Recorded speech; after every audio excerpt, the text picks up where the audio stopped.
Let me ask you something. When was the last time you actually called yourself a change maker?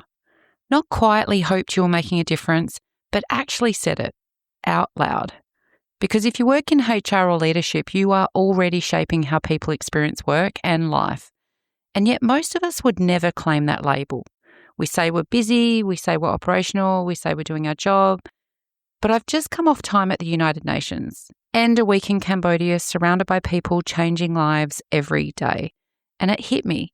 They're not waiting. They've just decided to act. So what are we waiting for? Welcome to Hard at Work with me, Trina Sunday. This space is for HR leaders who care deeply about performance and equally deeply about people. For more than 25 years, I've been asking one persistent question. What are the real conditions for happiness at work? Because when humans come first, something deeper shifts. How people show up, how leaders decide, and how work feels. Here, we explore what it really takes to lead with courage, compassion, and clarity, and we pull up a chair to the conversations HR leaders don't always get to have. There's heart here, but there's also depth. If you're ready to build workplaces where people and performance thrive side by side, you're in the right place. Let's get to the heart of it. I want to talk about change makers, and I want to start with a question that's been sitting with me since Cambodia, and if I'm honest, since New York as well, after attending CSW 70 at the United Nations. Why are we so afraid to call ourselves change makers? Not care, not want to help, not want to make things better, but actually say it out loud. Like actually claim it. Actually step into the space where we might be seen as someone trying to make positive change happen in our organisations, in our communities, in our world. Because I've just come off the back of two very different but connected experiences. One was time at the United Nations for the Commission on the Status of Women, where you're surrounded by policy, diplomacy, rights, systems, language, and the weight of global issues. And then the other was Cambodia. I've just got back, where all of that becomes real very quickly. Cambodia has a way of cutting through the fluff. It's one of those places that every time I return, it reminds me of what matters. It reminds me what real service looks like. It reminds me what it means to keep showing up when the conditions are not ideal. You know, when the economy is shaky, when the systems are fragile, when you're often on the receiving end of decisions made by bigger, richer, more powerful players elsewhere. Sound a bit like our organisation sometimes? Before I talk about the people in the organisations I spent time with in Cambodia, I think it's really important to understand the context they're operating in, because context matters, and the last week has blown my mind. Cambodia right now is under pressure from all sides. You've got increasing oil prices globally, and Cambodia is on the receiving end of that without a lot of leverage to negotiate better deals or even reliable supply. You've got India dropping significant rice into the global market, which has had the effect of bottoming out rice exports from Cambodia. And then there's the conflict on the Thai border. And I want to be clear that it does not seem to me that it is impacting safety in Cambodia itself. It feels and looks, and even our own government has said it's absolutely okay to visit. In fact, I would argue it's probably more important than ever to visit because economically the country is suffering and tourism matters. Supply chains are impacted, products are not moving across the border, and it's really impacting the economy. And then there's an issue that's really shaped how people outside Cambodia might be seeing the country right now, the scam compounds and the fallout from the Prince Group case. And I think it's important to talk about this properly because I have heard some really crazy narratives about this. And I think the lazy version of the story is that Cambodia is full of scammers. But that is not only unfair, it completely misses what has actually happened and what is actually happening in Cambodia. So in January 2026, Cambodian authorities arrested Cheng Zi. He is the Chinese-born founder of Prince Holding Group and extradited him to China after a joint transnational crime investigation. And that came after major US and UK action in October last year, when prosecutors and sanctions authorities alleged that the Prince Group was at the centre of a huge forced labour scam and money laundering network operating in Cambodia and across the region. And this is where it connects directly back to what I was hearing at the United Nations, because this isn't just financial crime. These operations are tied to what's often referred to as pig butchering scams. But behind that language are very real human consequences. Trafficked individuals, people coerced and forced into compounds, people having their freedom taken from them and being made to participate in scams targeting victims globally. So when we talk about this, we are not just talking about money. We're talking about human collateral. And the allegations involve shell companies, real estate, cryptocurrency, and billions of dollars globally. And the regional fallout's been enormous. Like Taiwan sees significant assets and later indicted dozens of people linked to the network. Singaporean authorities seized large amounts of assets, like 150 Singaporean dollars or something, tied to the laundering operations. And in Cambodia, Prince Bank was ordered into liquidation after the arrest and the extradition in January.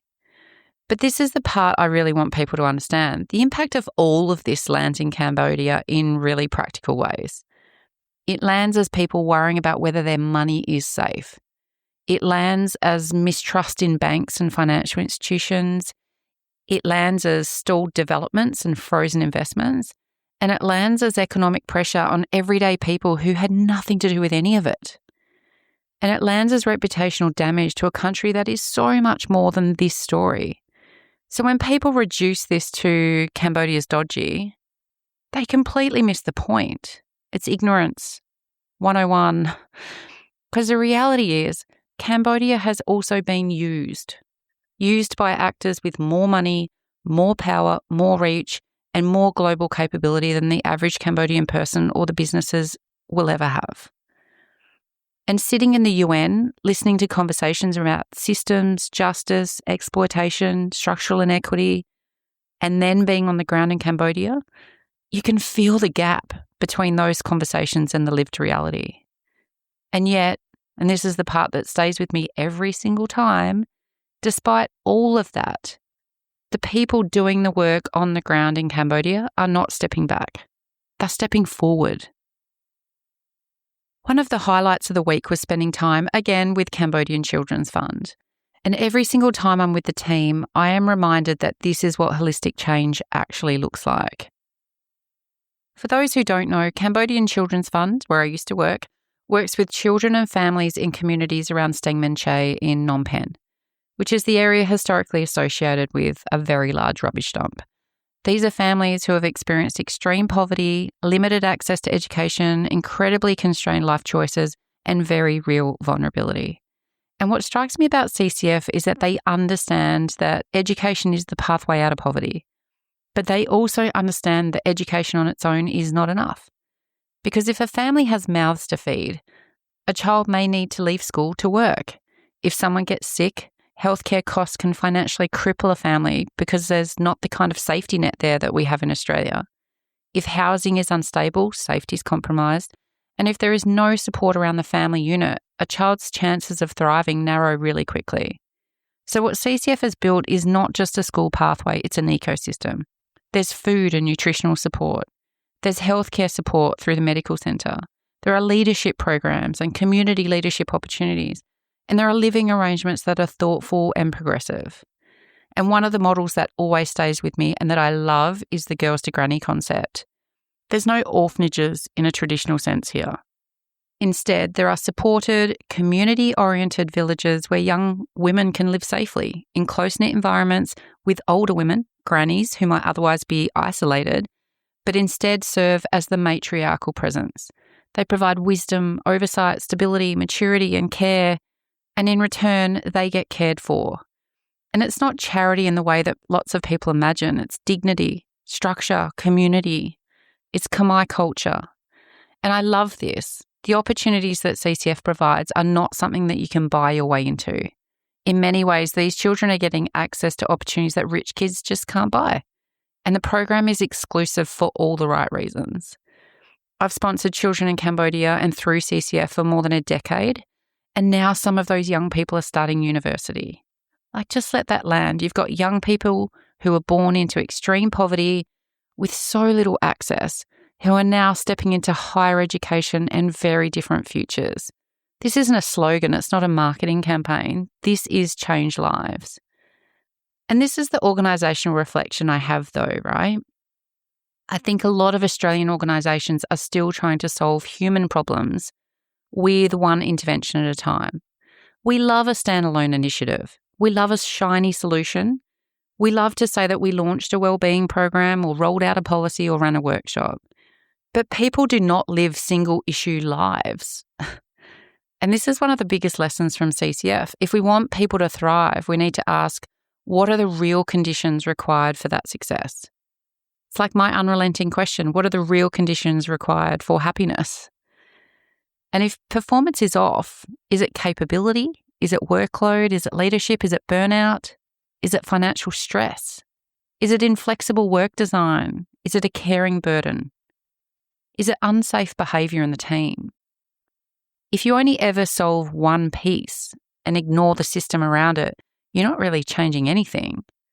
So for HR and business leaders in Australia, the challenge is this. Stop asking, what initiative should we launch? And start asking, what is the lived experience of our people? And what conditions do they actually need to do well here? That's change making. It's not glamorous. It's not elusive. It's human-centered design applied to real life. And it's the long game. Because CCF did not transform lives with one program in a year. They stayed with the work. They invested over time, more than 2 decades now. They built structures that support the whole person, the whole family, not just one outcome. And I think a lot of us in organisations need to hear that. We want transformation on quarterly timeframes. We want culture change in 6 months. We want capability uplift because we ran a workshop. But real change takes commitment. It takes architecture. It takes patience. So one practical question for leaders listening to this. Where in your organisation are you trying to solve systemic human problems with a one-off response? Maybe that's where you start. Another important conversation I had this week was with Melanie Mossad from Impact Hub Phnom Penh. And if Cambodian Children's Fund shows us one kind of change-making, Impact Hub shows us another. Impact Hub is an ecosystem. It's a space that supports entrepreneurs, innovators, and small businesses who are trying to build something meaningful and useful in Cambodia. These are people not just chasing profit, but trying to solve problems, create livelihoods, build more sustainable models, and contribute to the future of the country. And what struck me in that conversation was the grounded nature of it all.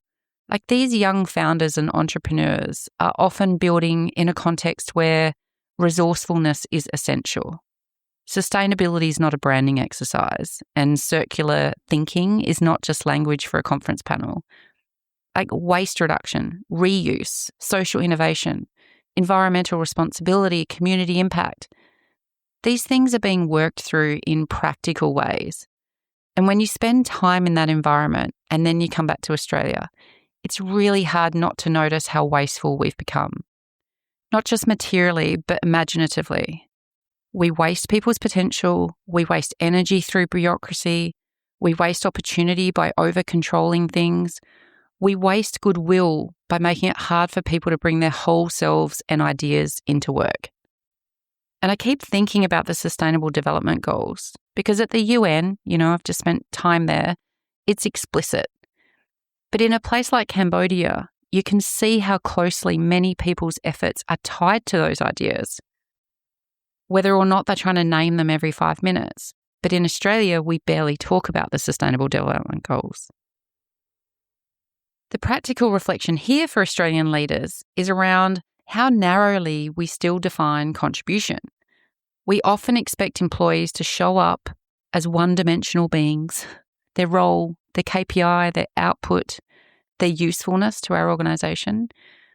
But what if our people are also entrepreneurs, creators, volunteers, carers, community builders, emerging founders or mentors or artists? What if the side hustle is not a threat to commitment, but a source of energy, innovation and growth? And I said it before and I'll say it again. We are still in Australia having some ridiculous debates about whether someone who wants to work 4 days a week is truly committed. We question side hustles. We make people get approval for secondary employment. We act as though if someone's not selling their soul to our organisation, they must not be serious. It's such a narrow and outdated frame. Because if we are genuinely interested in helping people build lives that fulfill them, not just jobs that consume them, we would get much more curious about what lights them up. And yes, there's practicalities. I'm not naive about conflicts of interest or capacity or clear boundaries. But too often the answer is no before we've even engaged in the question or a conversation. But what I see through Impact Hub is that when people are supported to experiment, to build, to imagine and to create, they grow. So the question for business and HR leaders in Australia is, are we designing workplaces around trust and possibility or around control and fear? Because if people cannot build a life that feels meaningful while working with you, eventually they're going to start to look elsewhere. Not because they're disloyal, but because they're human. And that's the heart work for me. I do not know why we are not more invested in our people being happy. Happy, engaged people create more productive, more innovative, more sustainable organisations. The evidence is there. Follow the science. So if you want to be a change maker as a leader, one very practical place to start is to look at where your organisation is still punishing aliveness. Where are you making it hard for people to pursue what gives them energy? Where are you defaulting to suspicion instead of curiosity? That's not a small issue. That's culture. I also spent time with Ingsa Peep from Optimal P, and this is another part of my heart work coming together in Cambodia. We're partnering to help build HR capability in the Kingdom of Wonder. And I am deeply energized by this because it speaks to everything I care about. Leadership, people development, practical capability, uplifting HR, and doing it in a way that's respectful and collaborative. But the context matters here too, right? Cambodia is a very young country demographically. Around 65% of the population is under 25 years of age. That means enormous potential, but it also means there's a shortage of mentors, of seasoned leaders, of organisational infrastructure, and of capability development pathways that many of us take for granted in more mature economies. But here's where I want to be really careful about this, because this is not a deficit story. This is not poor Cambodia, they need saving. Absolutely not. There are incredibly bright, capable, resilient, and well-educated people in Cambodia doing amazing things. Many have studied abroad. The university system has strengthened significantly over time, and there is talent everywhere. So the opportunity is not to sweep in as the expert saviour. The opportunity is to partner, to exchange, to learn from each other, and to build with humility. And that's why when I talk about the Cambodia leadership experience that I do, I'm always really clear. You're not going there to save anybody. You're not coming in as some sort of white saviour with all the answers. You're going to learn, to grow, to share, and yes, to contribute. But if you do it well, you will be changed by the experience too. I guarantee it. And I think that matters because service that only ever sees other people as recipients and never as teachers is not really service. It's ego. So what does that mean for HR and business leaders in Australia? Well, I think one of the biggest practical lessons is this. Stop treating capability gaps as personal failures and start treating them as system design questions. If your people are struggling, what have you actually equipped them with? If your emerging leaders are floundering, what mentoring, exposure, and development support have you created? If your HR team is expected to be more strategic, more commercial, more data literate, more influential, what investment have you made to help the people and culture team become that? Too often in Australian workplaces, we use language like skill shortage and capability gap in ways that subtly blame the people. But often what's really missing is structured development, scaffolding, coaching, trust, and opportunity. And this is why the work I'm doing with Optimal P matters to me. It's about helping build the next generation of HR capability in Cambodia. Yes, but it is also a mirror back to us. Because I see people there stepping up with less. And I can't help but think, what are we doing with more? We have more infrastructure, more money, more access, more education, more systems, more tools. And yet we still leave people underdeveloped, and then complain that they're not strategic enough. So if you want a very practical change maker question as a leader, try this. Where in my organization am I expecting people to perform at a level that I've not properly enabled them to reach? That's the real question. And once you ask it honestly, your role changes as a leader. You stop judging from a distance and you start building conditions for growth. Another powerful part about being in Cambodia last week is my ongoing involvement with the Australia Awards scholarship process. Each year, being on that assessment panel is such a privilege because you get to read applications from Cambodians who are doing the most remarkable work in their fields and communities. These are not people vaguely talking about making a difference one day. These are people who have already shown depth of commitment.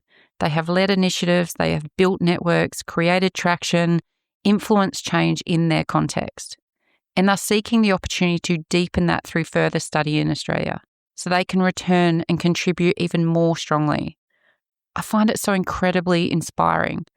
And every time I sit on that panel, I think, where are our platforms in Australia for recognising change makers like this? Like, where are we actively identifying and elevating the people in our own communities and organisations who are already doing the deep work? Because in Australia, I think tall poppy syndrome gets in the way. We can be quite uncomfortable with people stepping forward and saying, I care deeply about making positive change happen. We often reward polish, confidence and performance language, but not necessarily service, contribution and courage in the same visible way. The practical organisational reflection here is around what we choose to recognise and amplify. If all your recognition systems reward billables, revenue, volume, output, or visibility to senior leaders, then don't be surprised when people optimise for those things. But if you want a culture of change makers, then you need to make that visible too. Who in your organisation is improving the lives of others, even quietly? Who is mentoring? Who is building capability? Who is creating inclusion? Who is fixing something that's needed fixing for years? Who's advocating for better systems? Who is taking service seriously? Like, are those people being celebrated, developed, and given a platform? Or are they just quietly doing awesome work while everyone else around them gets the airtime? Like, this isn't fluffy. Recognition shapes culture. So the one practical question for leaders is, what behaviours and contributions does my organisation currently make visible?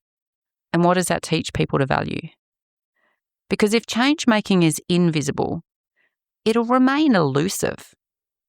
But if it's visible, named and celebrated, it becomes normal.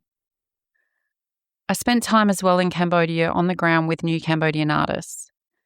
These dancers mean a lot to me. I was on the board of NCA back in the very beginning, and they were the first all-female contemporary dance company in Cambodia. Think about that for a moment. The first. Which sounds inspiring, and it is, but it's also hard. Really hard. Tackling taboo topics, challenging systemic structures. When you're the first, there is no roadmap. There are no examples to follow. There's no neat precedent. You are breaking cultural ground. You are telling stories in ways that others have not done before or even tried to tell. You're experimenting very publicly, and you are carrying the discomfort of being misunderstood.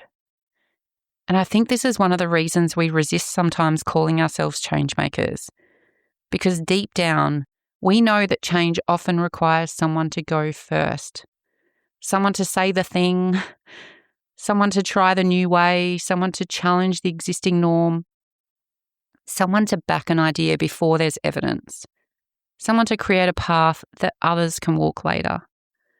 That is vulnerable work. So the reflection here is very practical. Many Australian organisations say that they want innovation. So many say that. It's probably a value. They say they want fresh thinking, courage and new ideas, but then they punish the discomfort that comes with being first. We say we want people to challenge the status quo, but then label them difficult when they do. We say we value experimentation, but become deeply risk adverse the minute something is not guaranteed. And we say we want diversity of thought, but only if it arrives politely and does not disrupt too much. You can't have innovation without discomfort. You can't ask people to be change makers and then create cultures where going first is unsafe. So ask yourself, where in my organisation do we say we want to change, but then behave in ways that make change costly? That's where your work is. And again, it's not elusive. It can be very practical. Do your meetings make it safe for dissent? Do you sponsor people with unconventional ideas? Do you reward people who challenge stale assumptions? Do you protect people when they take thoughtful risks? And do you create small experiments instead of demanding perfect certainty? That's what change-making leadership looks like in real time. And one of the things I kept reflecting on this week was how easy it is to admire change makers when they're somewhere else. At the UN, in Cambodia, in an NGO, a not-for-profit, in a human rights space, in a leadership immersion, in a community setting that feels obviously meaningful. But when we come home and we come back to our inboxes, our meetings, our budgets, our workforce issues, our restructures, our policies, our day-to-day pressures, and suddenly change-making feels abstract again. I don't think it's because change-making is actually elusive. I think it's because we've over-romanticized it. We've made it sound like it only counts when it's super dramatic. But the truth is, some of the most powerful change-making is often very ordinary on the surface. Backing someone in a meeting when they've been overlooked. Redesigning a role, job sharing, so a parent can stay in the workforce. Creating a better pathway for a younger employee with potential. Making a workplace safer for someone who does not feel like they belong. Helping someone navigate grief, overwhelm, exhaustion, or complexity with dignity. And questioning a policy that no longer reflects how people live now. That's change-making too. And I think we need to normalise that. Because at the heart of all of this for me is a very simple belief. Every life is precious. So I don't get up every day trying to change the world. Well, I do, but I don't say that into the mirror. That's too big, right? It can be too abstract, and it can be paralysing if you let it be. But I do get up thinking how I can help one person today. How can I be useful? How can I make a moment better for someone else? Be kind to someone who's having a terrible day. Help a parent in the supermarket who's completely overwhelmed because their kid will not stop screaming and life is just, well, a lot. Support someone who's carrying more than anyone realises and make room for someone to be seen. If we all did more of that, can you imagine the momentum? Honestly, if every one of us got up and tried to be kinder, better, more helpful, more awake to the people around us, what would that create? And this is why I think people in faith communities often understand something important here. People in philanthropy understand it. Frontline service workers, emergency responders, healthcare workers who are doing it for more than the money. They understand that there is reward in knowing that you helped save, improve, or stabilise someone else's life. Those people are the angels that walk among us. But again, why do we think they're different from us? Why do we put them in a separate category? Why do we not allow ourselves to occupy some of that identity in our own lives? If you're in HR, people and culture, organisational development, leadership, then I think this conversation matters even more. Because in theory, we should be some of the most active change makers in any organisation. And yet, I think many HR leaders are still playing small. We are optimising processes instead of improving lives. We are refining workflow instead of challenging outdated assumptions. We are managing systems instead of always asking what those systems are doing to people. Now, that does not mean ignoring compliance, risk, or business reality. Of course not. I'm not advocating fantasy HR here. but I am advocating brave, practical, human-centered HR. It's heart work. The kind that says, how do we support people to build meaningful lives, not just deliver labour? How do we stop punishing flexibility? How do we create room for side ventures, creativity, care, and complexity? How do we build cultures where people are not expected to hand over their entire identity to the employer? How do we back people to grow, to experiment, to find joy, to stay engaged?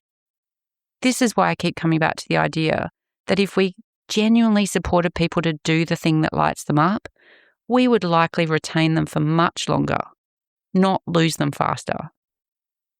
If someone wants to work 4 days in a week so they can build something meaningful on the 5th day, maybe that's not a threat. Maybe that's an opportunity. Maybe that person becomes more energized, more loyal, more capable, and more interesting as a result. I think HR and business leaders need to get more serious about creating the conditions for people flourishing, not just compliance with work. That's real change making, and it is very practical. Now, not everyone can come on my Cambodia leadership experience. That's a curated small group experience, and 7 of you get to join me. But that's part of what makes it powerful. Those 10 days together are intense, relational, meaningful, and bonding.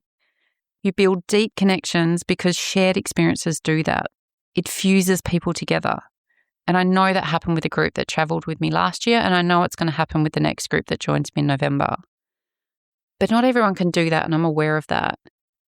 So I don't think the only path to becoming a change maker is getting on a plane and coming to Cambodia with me. What I think we need to create are more micro immersions in our own context. How are you exposing yourself to a different lived experience? How are you stepping outside your usual circles? How are you creating relationships with people who see the world differently to you? How are you creating opportunities for your team to engage with the community, with discomfort, with diversity of thought and unfamiliar contexts? Because if you stay inside the same bubble all the time, your perspective, it calcifies. And that is dangerous for leaders. Cambodia is powerful because it stretches perspective. It's not the only place, but it's my place, and it could be yours. There's many ways to stretch perspective if you're intentional. That too is change maker work.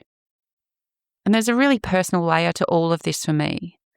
As a mum of a 7-year-old, when I talk about going away to the UN, to Cambodia to help women and girls, my daughter says, "But I'm a girl, what about me? Why do you have to leave me to do that?" And honestly, it lands. It hurts, but it lands because of course she's right to ask that. She's 7. And the answer is not that we care less about what is here.